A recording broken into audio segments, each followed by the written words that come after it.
आज जो हम लोग को पढ़ना है प्रत्यय, ठीक है।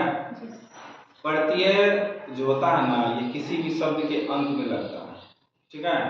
और किसी भी शब्द के अंत में लग करके उस शब्द को क्या करता है, पूर्ण करने का काम करता है। संस्कृत में प्रत्यय जो है पढ़ने के लिए लगभग 2000, कितना है 2000। तो हम लोग उतना नहीं पढ़ते हैं, जितना काम चलता है उतना हम लोग पढ़ लेते हैं। 30 से 35 को प्रत्यय पढ़ेंगे, हम लोग का काम हो जाएगा, ठीक है। तो प्रत्यय से एग्जाम में सवाल भी ठीक ठाक रहता है, 5-10 मार्क का रहता है एग्जाम में, ठीक है। तो प्रत्यय समझ में ये शब्द के अंत में लगता है, ठीक ना। और प्रत्यय का जो प्रयोग होता है वो विशेष अर्थ बताने के लिए होता है। किसी के होता है विशेष अर्थ बताने के लिए। अब प्रत्यय जो है ना 3 तरह के होते हैं। कितने तरह के होते हैं? 3 तरह के होते हैं। प्रत्यय कितने तरह के? 3 तरह के। इसमें होता है, एक होता है कृत प्रत्यय। कौन कौन सा होता है? कृत प्रत्यय। कृत प्रत्यय हो गया। दूसरा होता है तद्धित प्रत्यय। तद्धित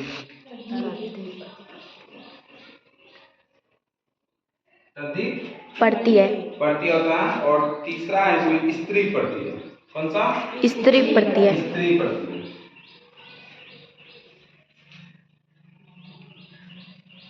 प्रत्यय कितने तरह का? 3 तरह का। कौन सा? कृत प्रत्यय, तद्धित प्रत्यय, स्त्री प्रत्यय। स्त्री प्रत्यय। तीनों प्रत्यय से सवाल पूछा जाता है।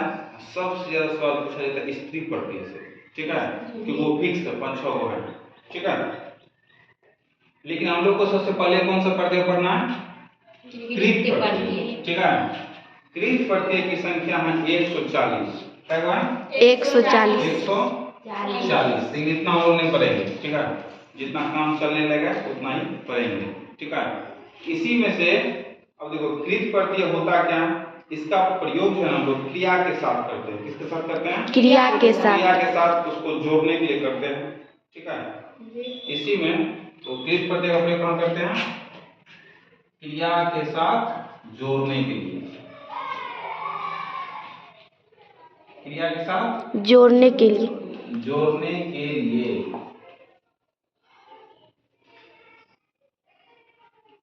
देखो प्रत्यय में हम लोग संस्कृत में हम लोग को ये याद रखना पड़ेगा कि शेष क्या बचता है, शेष, ठीक है। हर एक प्रत्यय का शेष बचेगा, उसी से तुम लोग एग्जाम में पहचान लेंगे कि वो कौन सा प्रत्यय है, ठीक है। जैसे कृत प्रत्यय में पहला प्रत्यय का नाम है कत्वा प्रत्यय। कौन सा? कत्वा प्रत्यय। पहला कौन है? कठवा। कत्वा प्रत्यय। देखो यह प्रत्यय क्या होता है? कत्वा प्रत्यय एक काम खत्म होगा और दूसरा काम शुरू करेगा। एक काम खत्म, दूसरा काम शुरू। उस जगह पर इस प्रत्यय को हम लोग प्रयोग करते हैं, एक काम को खत्म करके दूसरा काम को शुरू करने के लिए, ठीक है। क्या आ जाएगा इसको? एक काम को खत्म, एक काम खत्म करके दूसरा काम शुरू करने के लिए।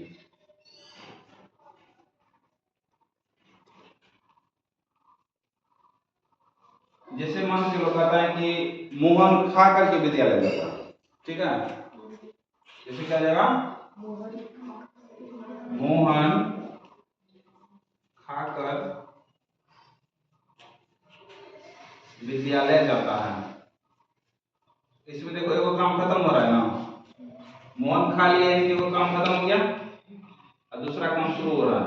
तो विद्यालय जा ही रहा है, विद्यालय जाएगा पड़ेगा, ठीक है, समझ में आ गया।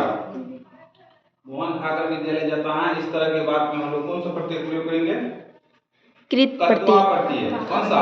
कृत प्रत्यय दिए गए ना, कृत प्रत्यय हम लोग पढ़ेंगे, उसके अंदर में पढ़ रहे हैं। कृत प्रत्यय तो सब है, उसमें पहला कौन सा हो गया? कत्वा प्रत्यय।